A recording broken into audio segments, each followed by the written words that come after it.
ഈ ബാല്യം ഇങ്ങനെയൊക്കെ ആയതുകൊണ്ടേ വല്ലാത്തൊരു ഭയപ്പാടുണ്ടോ ജീവിതത്തിൽ? എന്താ കാര്യങ്ങളെ നേരിടാനുള്ള ഒരു ആത്മവിശ്വാസക്കുറവ് അങ്ങനെ എന്തെങ്കിലും പ്രശ്നമുണ്ടോ? ചില സമയത്ത് വരാറുണ്ട്.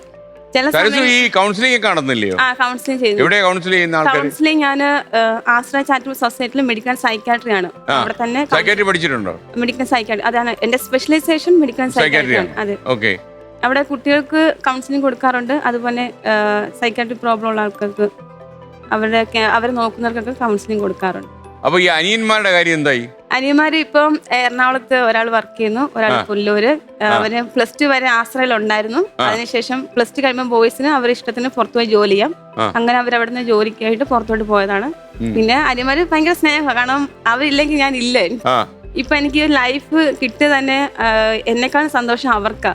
പലപ്പോഴും എന്റെ ഇളയങ്ങൾ എന്നോട് പറഞ്ഞു, ചേച്ചിയുടെ ലൈഫ് എന്താ ഇങ്ങനെ ആയിപ്പോയത്, എങ്ങും എത്തിയില്ലല്ലോ. എപ്പോഴും എന്നോട് ഇങ്ങനെ പറയുമായിരുന്നു, ഞങ്ങൾക്കൊരു കല്യാണമൊക്കെ വേണ്ടേ. ഇങ്ങനെ കുറേ തവണ ഇങ്ങനെ ഇപ്പൊ എക്സാം എഴുതി ഫെയിൽ ആയി കഴിഞ്ഞാൽ എന്താ ചേച്ചി ഇങ്ങനെ ആയിപ്പോയത്, കിട്ടത്തില്ലയോ, ഇനി ശ്രമിക്കണം. ഭയങ്കര മോട്ടിവേഷൻ ഉണ്ട്. എന്നാൽ ഇടയ്ക്കിടയ്ക്ക് ഞാൻ വിളിച്ച് പരാതി പറയും. ഏറ്റവും കൂടുതൽ പരാതി പറയുന്ന ആങ്ങളമാരോടാ. ചെറിയ ചെറിയ വിഷയങ്ങൾക്കൊക്കെ ഞാൻ വിളിച്ച് ഇങ്ങനെ അങ്ങ് പറയും. ചിലപ്പം കരയും. അതിനൊക്കെ ഇയാളൊരു MSWക്കാരിയല്ലേ, എന്തിനായി കിടന്ന് കരയുന്നതെന്ന് പറഞ്ഞിട്ട് ഇങ്ങനെ കളിയാക്കും. എന്നിട്ട് അവന്റെ കയ്യിൽ രണ്ടെണ്ണം കിട്ടി കഴിയുമ്പോൾ ഞാൻ പിന്നെ ഓക്കെ ആവും. പിന്നെ ഞാൻ ഇത് ആദ്യത്തെ കല്യാണ ആലോചനയായിരുന്നു, അത് വേറെ കല്യാണം ഒക്കെ ആലോചന വന്നായിരുന്നു? ഇതിനു മുമ്പ് എനിക്കൊരു ആലോചന വന്നായിരുന്നു. അപ്പൊ ഞാൻ പേരൊന്നും പറയുന്നില്ല. പത്തനംതിട്ടയിൽ ഇതുപോലെ വീഡിയോ കണ്ടാണ് വന്നത്. വന്ന് ഇങ്ങനെ പപ്പ നേരിട്ട് വന്ന് കണ്ട് സംസാരിച്ചു, കാര്യങ്ങളെല്ലാം പറഞ്ഞു. ഇതുപോലെ ഓർഫനാണ്, 2 ആങ്ങളമാരുണ്ട്, ഹിന്ദു കുട്ടിയാണെന്നൊക്കെ അവരുടെ എല്ലാ കാര്യങ്ങളും വിശദമായിട്ട് പറഞ്ഞു. അപ്പം പയ്യെന്ന് വെച്ചാൽ ക്രിസ്ത്യാനിയാണ് പയ്യന്. അപ്പൊ വീട്ടില് ഒറ്റ മോള്, പിന്നെ അമ്മയുണ്ട്, അങ്കിള്, ആന്റി, പിന്നെ ഒരു അങ്കിളിന്റെ മകളുണ്ട്. അപ്പം കാര്യങ്ങളെല്ലാം സംസാരിച്ച് അവർക്ക് ഓക്കെ ആയിരുന്നു, ഒരു പ്രശ്നവും ഇല്ല. അപ്പോൾ നമ്മൾ വിവാഹം രജിസ്റ്റർ ചെയ്തു. നവംബർ 2 ഡേറ്റ് എടുത്തു. രജിസ്റ്റർ മാരേജ് തന്നെ. അങ്ങനെ എന്നുവെച്ചാൽ അതിന് അപ്ലൈ ചെയ്തു. രജിസ്റ്റർ മാരേജിന് അപ്ലൈ ചെയ്തു. 2-3 ദിവസം കഴിഞ്ഞപ്പം ആളിങ്ങോട്ട് വിളിച്ച് പറഞ്ഞു താല്പര്യം. മമ്മീനെ വിളിച്ച് പറഞ്ഞു. അപ്പം മമ്മി എന്നെ വീട്ടിലോട്ട് വിളിച്ചപ്പോൾ ഞാൻ എന്താ മമ്മി വിളിച്ചേ എന്ന് പറഞ്ഞ്, എന്തെങ്കിലും കുരുത്തക്കേട് ഒപ്പിച്ചോന്ന് ചോദിച്ചു. അപ്പം ഞാൻ പറഞ്ഞു, ഇല്ല മമ്മി, എന്നെ പയ്യൻ വിളിച്ചായിരുന്നു. അപ്പം ഞാൻ ഏത് പയ്യൻ, നിന്നെ പെണ്ണാണ് വന്ന പയ്യൻ വിളിച്ച്, നിങ്ങൾ തമ്മിൽ എന്തെങ്കിലും പ്രശ്നമുണ്ടോ ചോദിച്ചു. ഞാൻ ഇല്ല അമ്മ, പ്രശ്നമൊന്നും ഇല്ലല്ലോ. അല്ല, അവനിങ്ങനെ പറഞ്ഞു എന്തോ താല്പര്യമില്ല. അപ്പൊ ഞാൻ പറഞ്ഞു മമ്മി എന്നെ പറ്റിക്കരുത്, മമ്മിക്ക് എപ്പോഴും ഉള്ളത് പറ്റിക്കുന്നത്. വിധിച്ച ആള് വേറെ ഇരിക്കുമ്പോഴേ വേറെ ആൾ കൊതിച്ചിട്ട് കാര്യമില്ല. സരസു ഒരു സർവകലാ വല്ലഭ എന്ന് വിശേഷിപ്പിക്കാം. സരസുവിന്റെ പിതാവിന്റെ അമിതമായ മദ്യപാനം കാരണമാണ് അമ്മ നഷ്ടമായത്. സരസു അക്കാരണത്താലാകാം ലഹരിക്കും മയക്കുമരുന്നിനും മദ്യത്തിനുമൊക്കെ എതിരെയുള്ളൊരു മുൻനിര പോരാളിയാണ്. 2022 100 ദിവസം നീണ്ടു നിന്ന ലഹരി വിരുദ്ധ കലാജാഥയിൽ അതിൽ തെരുവ് നാടകത്തിൽ പ്രധാന വേഷം ചെയ്തത് സരസ്വ. നല്ലൊരു അഭിനേത്രി കൂടിയാണ്.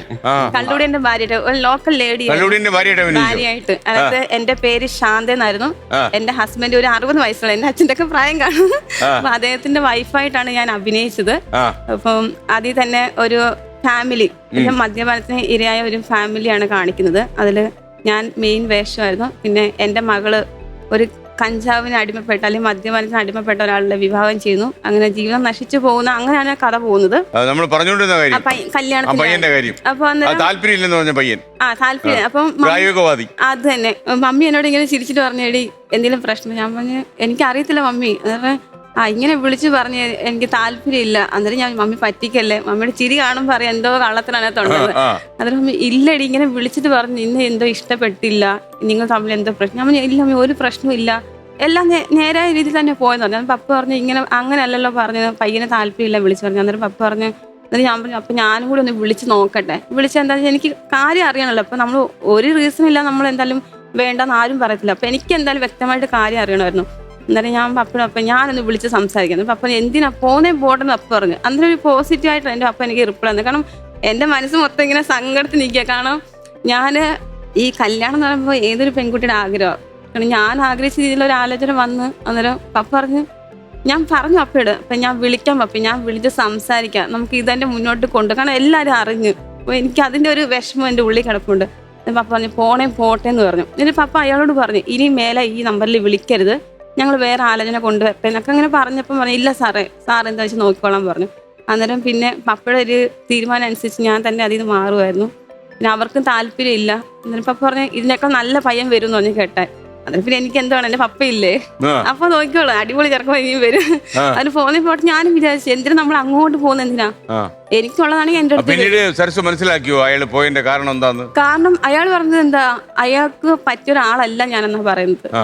എന്റെ മനസ്സിൽ ഞാൻ മനസ്സിലാക്കിയ ചിലപ്പോ നല്ല അംശത്തിലായിരിക്കും. കാരണം അയാൾ മോശക്കാരനാണെങ്കിലും അങ്ങനെ ആവാമല്ലോ. അല്ല, ഞാൻ പുള്ളിയെ മനസ്സിലാക്കിയ കാര്യം വെച്ചാല് ഞാൻ വന്ന സമയത്ത് ചോദിച്ച രണ്ട് കാര്യങ്ങളുള്ളൂ. ഒന്ന്, മദ്യപിക്കുമെന്ന് ഞാൻ ചോദിച്ചായിരുന്നു. ആ, മദ്യപാനത്തോടാണോ ഏറ്റവും എതിർപ്പുള്ള ജീവിതത്തില്? എനിക്ക് മദ്യപിക്കുന്ന ആളിനെ ഇഷ്ടമല്ല. ഇല്ല. കാരണം ഞാൻ എനിക്ക് ഏതൊരു വിവാഹം നിതീഷ് മദ്യപിക്കുവോ? ഇല്ല. കാരണം ഞാൻ ഏതൊരു ഉറപ്പാണല്ലോ. ഉറപ്പാ. ആലോചന വന്നപ്പോ എല്ലാം ഞാൻ പപ്പയോട് ഒറ്റ കാര്യം പറഞ്ഞല്ലോ, പപ്പേ കള്ളു കുടിക്കരുത്, സിഗരറ്റ് വലിക്കരുത്, ഇത് ഇല്ലെങ്കിൽ പപ്പ നോക്കിക്കോ, എനിക്കൊരു പിന്നെ ഒരു ജോലി വേണം. വാക്കിംഗ് ആരോഗ്യവകുപ്പാ. അത്യാവശ്യം ഒരു ജോലി, പിന്നെ മദ്യപാനം പാടില്ല. കാരണം അമ്മയ്ക്ക് വന്നൊരു സാഹചര്യം എനിക്ക് വരാൻ പാടില്ല. അതെനിക്ക് നിർബന്ധമായിരുന്നു സാർ. കാരണം നേരിട്ട് കണ്ട ഒരു വ്യക്തി ഞാൻ. എൻ്റെ ലൈഫും അമ്മയ്ക്ക് വന്ന പോലെ ആയി പോകരുത്, ആ ഒരു നിർബന്ധം എനിക്കുണ്ടായിരുന്നു. മസ്റ്റായിട്ട് ഒരു ജോലി വേണം, പിന്നെ ഈ മദ്യപാനം ഒട്ടും വേണ്ട, അങ്ങനത്തെ അത് തന്നെ. പിന്നെ കൂടെ സപ്പോർട്ട് ചെയ്യുന്ന ഒരാളായി കഴിഞ്ഞാൽ പിന്നെ സെറ്റ് അല്ലേ ലൈഫ്. പിന്നെ എല്ലാം പിന്നെ ബാക്കി ദൈവം നോക്കിക്കോളാം, അല്ലെങ്കിൽ ഞങ്ങൾ അങ്ങ് നോക്കും. പരസ്പരം മനസ്സിലാക്കുന്ന ഒരാളാണെങ്കിൽ പിന്നെ കുഴപ്പമില്ലെന്നേ, ലൈഫൊക്കെ മുന്നോട്ട് പോയിക്കോളൂ. ഓക്കെ.